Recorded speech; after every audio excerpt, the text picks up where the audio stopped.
নমস্কাৰ star cinema presence টাইমে big breaking এই মুহূৰ্তত ৰাজ্যত পুনৰ মানৱ সমাজক লজ্জানত কৰা ঘটনা সংঘটিত হৈছে। ঈদৰ প্ৰাকক্ষণত এতিয়া ইছাত আলী নামৰ এগৰাকী বৃদ্ধৰ ভয়ংকৰ কাণ্ড, কণমানি ছাত্ৰীৰ সৈতে ভয়ংকৰ কাণ্ড সংঘটিত কৰিলে বৃদ্ধগৰাকী। আৰু ঘটনাক লৈ এতিয়া তীব্ৰ চাঞ্চল্য বিৰাজ কৰিছে। বৰ্তমান আৰক্ষীয়ে গ্ৰেপ্তাৰ কৰিছে বৃদ্ধগৰাকীক। জনাইছো বিগ ব্ৰেকিং এই মুহূৰ্তত জনাইছো ছাত্ৰীৰ সৈতে কুকাণ্ড, বৃদ্ধ ইছাক আলীক গ্ৰেপ্তাৰ কৰিছে কালাইন আৰক্ষীয়ে।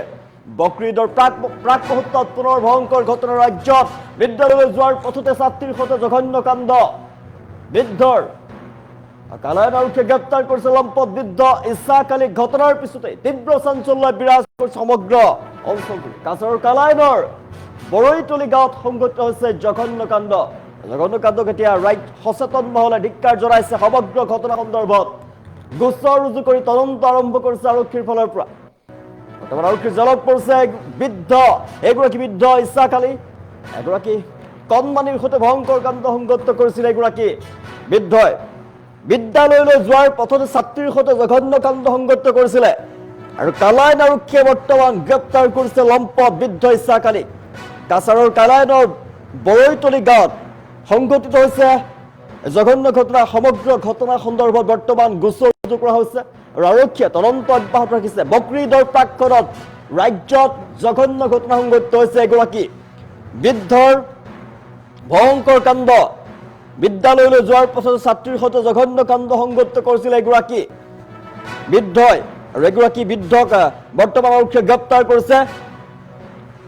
ইছাক আলী নামৰ এগৰাকী বৃদ্ধলৈ বন্ধ কৰক। আমি দৃশ্যাংশ দেখো যে এগৰাকী বৃদ্ধ ইছাক আলী।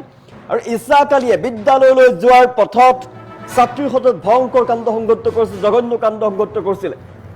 আৰু বৰ্তমান আৰক্ষীয়ে গ্ৰেপ্তাৰ কৰিছে, কালাইন আৰক্ষীয়ে গ্ৰেপ্তাৰ কৰিছে লম্পট বৃদ্ধ ইছাক আলীক। আৰু কাছাৰৰ কালাইনৰ বৰৈতলী গাঁৱত সংঘটিত হৈছে জঘন্য ঘটনা। সমগ্ৰ ঘটনা সন্দৰ্ভত ইতিমধ্যে গোচৰ ৰুজু কৰা হৈছে। গোচৰ ৰুজু কৰি আৰক্ষীৰ ফালৰ পৰা তদন্ত অব্যাহত আছে।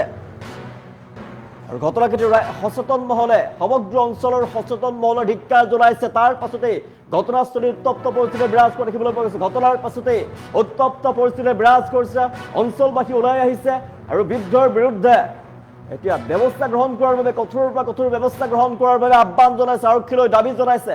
ঘটনাস্থলীত আৰক্ষী উপস্থিত হৈছে আৰু উপস্থিত হৈ বৰ্তমান বৃদ্ধগৰাকীক গ্ৰেপ্তাৰ কৰিছে। গ্ৰেপ্তাৰ কৰি তদন্ত অব্যাহত ৰাখিছে। সমগ্ৰ ঘটনা সন্দৰ্ভত গোচৰ ৰুজু কৰি তদন্ত কৰিছে আৰক্ষীয়ে। বৃদ্ধগৰাকী এগৰাকী ইছাক আলী নামৰ বৃদ্ধ লম্পট বৃদ্ধৰ বিৰুদ্ধে কঠোৰৰ পৰা কঠোৰ ব্যৱস্থা গ্ৰহণ কৰিব লাগে। সমগ্ৰ অঞ্চলবাসীয়ে এতিয়া এই ঘটনাক ধিক্কাৰ জনাইছে, আৰক্ষীলৈ দাবী জনাইছে। ছাত্ৰীৰ সৈতে কুকাণ্ড সংঘটিত কৰা বৃদ্ধ ইছাক আলীৰ বিৰুদ্ধে ব্যৱস্থা গ্ৰহণ কৰিব লাগে, কঠোৰৰ পৰা কঠোৰ ব্যৱস্থা গ্ৰহণ কৰিব লাগে।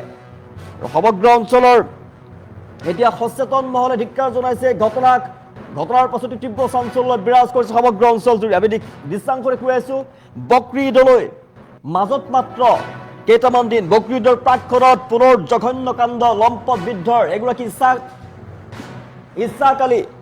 ঈদৰ প্ৰাকক্ষণতে ইছাক আলীৰ ভয়ংকৰ কাণ্ড, কুকাণ্ড সংঘটিত কৰি আৰক্ষীৰ জালত পৰিছে এগৰাকী বৃদ্ধ ইছাক আলীয়ে। লম্পট বৃদ্ধ ইছাক আলীক গ্ৰেপ্তাৰ কৰিছে কালাইন আৰক্ষীয়ে।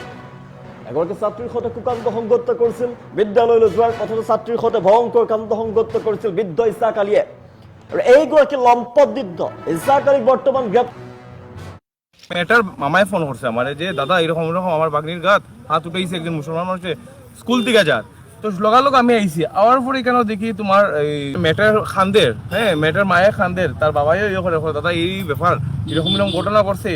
এই রাস্তা দিকে তারা যায় বড়, এই রাস্তার মধ্যে তারা ইয়ে করে স্কুলটা এদিকে প্রায় সময় হাঁটিয়ে যায়।